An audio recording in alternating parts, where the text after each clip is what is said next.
Salve meus cobradores de escanteio, vocês estão bem ou não, família? Bom, vamos lá, mais um escanteio cult chegando naquele pique que a gente gosta. E hoje a gente veio falar de um tema no mínimo interessante. Ele nasceu da seguinte maneira: a gente tava discutindo e falou, mano, e se a gente fizer alguma coisa sobre um jogador pré-Pelé, o melhor deles? Porque quando a gente pensa em futebol antigo, a gente pensa ali no Pelé, no Garrincha, jogando paradas contra a seleção da Itália, sabe? E pouco se fala sobre o futebol dos anos 30, dos anos 20, dos anos 10. E pô, o Corinthians, por exemplo, tá aí desde 1910, cara. O Sunderland, que é um dos times mais antigos da Inglaterra, tá aí desde muito antes. Então, pô, tinha futebol naquela época, mas tinha alguém que valia a pena falar. E aí, a gente chegou na conclusão de nós temos que falar do volante. Aí a grande questão é, que volante? Parça, o volante do meu carro, né? Que eu dou um 0,1 grau fera com o volante do poçante lá da minha caranga, filho. É, não exatamente esse volante. Parça, então o meu vô que chama Lanche, meu cara, gente fina, me ensinou a jogar bola, futebol de botão. Pô, meu volante, mano, é um cara super legal. Bom, apesar de ser um nome interessante, não é esse vovô também. Volante como na posição de futebol, sabe? Aquele seu amigo que não sabe jogar no ataque, mas também é meio ruim na defesa, então você só deixa ele lá no meio. Então, a gente veio falar do volante. Mas em mais de 100 anos de futebol existiram milhões de volantes. Então qual que a gente vai falar hoje? Pois é, a gente vai falar do primeiro, do único, do original, Carlos Martín Volante, que foi quem deu origem à posição aqui no Brasil. Ele nasceu em 1910, no mesmo ano que nasceu o Corinthians, então vocês podem ver que ele é antigo. Ele nasceu em Lanús, na Argentina, ele era irmão nosso. E ele morreu já em 87, então ele não viveu muitos anos, né? Mas o que acontece é, esse volante teve uma longa carreira e foi ele que inspirou a criação da posição de volante. Quer saber como? Então fica aí no vídeo que a gente te conta. Transição, introdução, a gente não tem uma introdução. Põe só em preto e branco que a galera dá risada. Bom, ele começou em 24 jogando no próprio Lanús, que é o time da cidade natal dele. E ele teve uma carreira meio estranha, porque em um período de 10 anos, mais ou menos, ele passou por 10 times. Um pouco na Argentina e um pouco na Europa. Ele jogou um bom tempo na Itália. Ele foi indicação de um outro argentino pro Napoli. E ele jogou em alguns clubes da Itália e chegou a ganhar a Série B do campeonato italiano pelo Livorno, que é um time de pouca expressão, mas que, enfim, teve esse grande nome jogando lá. Só que, se vocês fizerem as contas, pra ele ficar profissional depois de 24, nasceu em 1910, quem não dormiu na aula de história e prestou atenção na professora, sabe que essa foi a época da Primeira Guerra, na época que ele nasceu, e da Segunda Guerra Mundial, na época que ele estava jogando.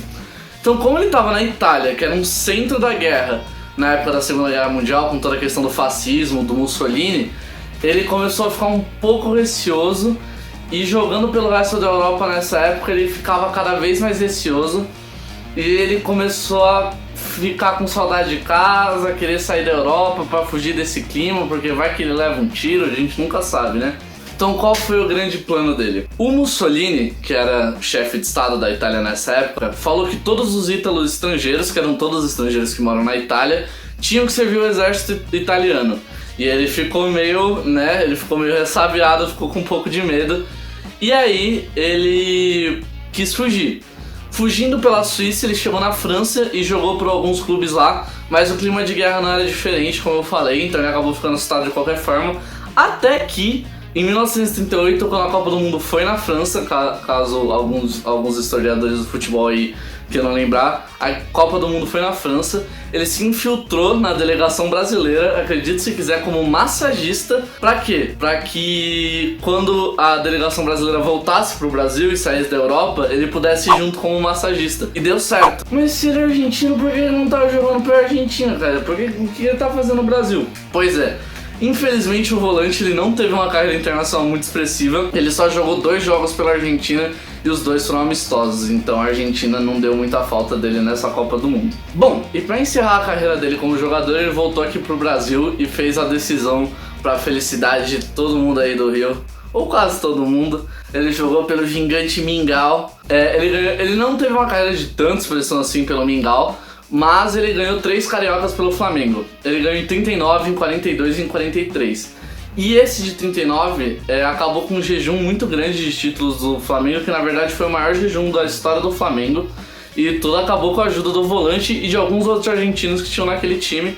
Então a galera aí que curte história do futebol, curte Flamengo, vale a pena dar uma pesquisada porque é uma história bem legal. Mas foi no rubro-negro que ele encerrou a carreira como jogador e aí ele começou a pensar o que ele faria depois. Bom, uma coisa interessante foi que ele virou técnico e assim, ele também não foi um técnico de grande destaque, assim como ele não foi um jogador de grande destaque, mas ele resolveu virar técnico do Bahia, mas em situações meio estranhas. Na verdade, ele teve até uma carreira meio longa como técnico, principalmente até chegar no Bahia, mas ele nunca teve um grande destaque.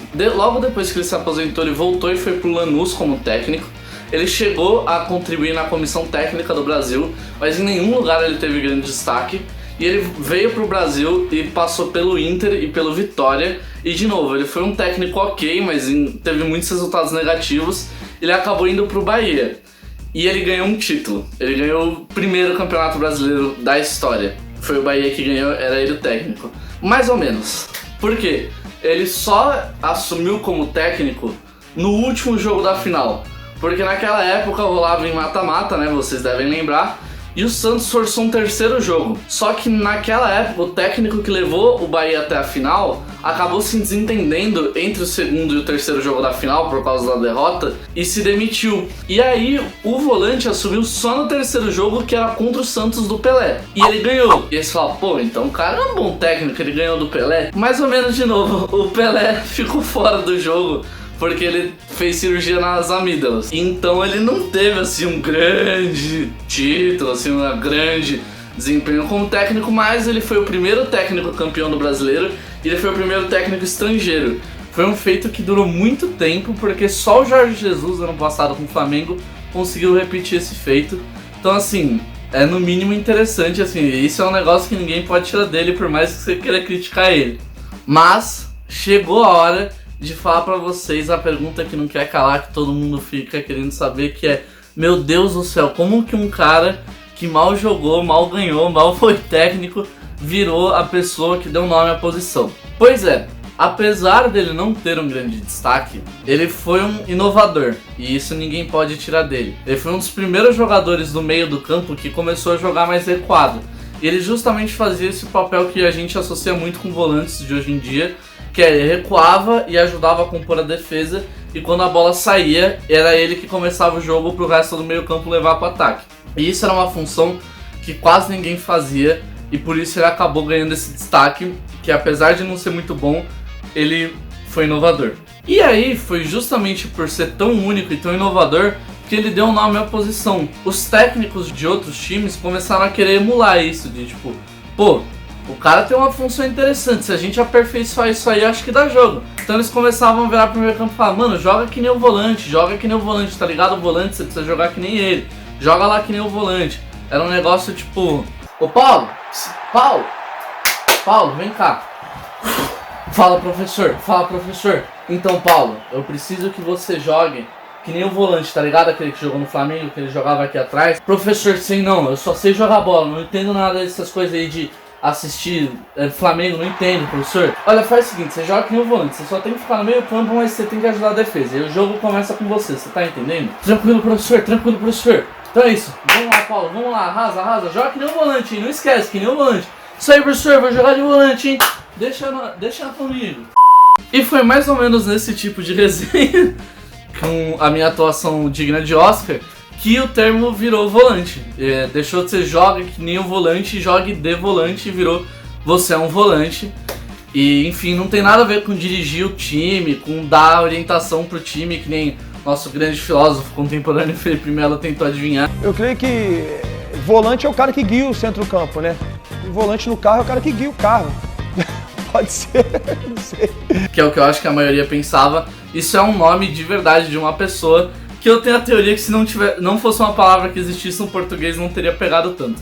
Mas acontece. Uma coisa interessante é que ele não é a única pessoa a fazer isso na história do futebol. No português, o resto das posições tem nomes mais normais, né? Tipo atacante, meio campo, defesa, goleiro, etc. Mas, na França e na Inglaterra, aconteceu curiosamente a mesma coisa com a mesma posição, basicamente. Lá, principalmente na Inglaterra e na França, eles têm o famoso Makelele Row, que quem conhece futebol deve saber que é em homenagem ao meio-campo francês Makelele. Bom, o Makelele jogava bem nesse estereótipo de volante, ele era o cara que ficava atrás do resto do meio-campo, ele tava lá pra cotovelada, bicuda e desarmar, e ele era muito bom no serviço dele. Ele desarmava muito bem a jogada e por isso ele impressionou e fez nome.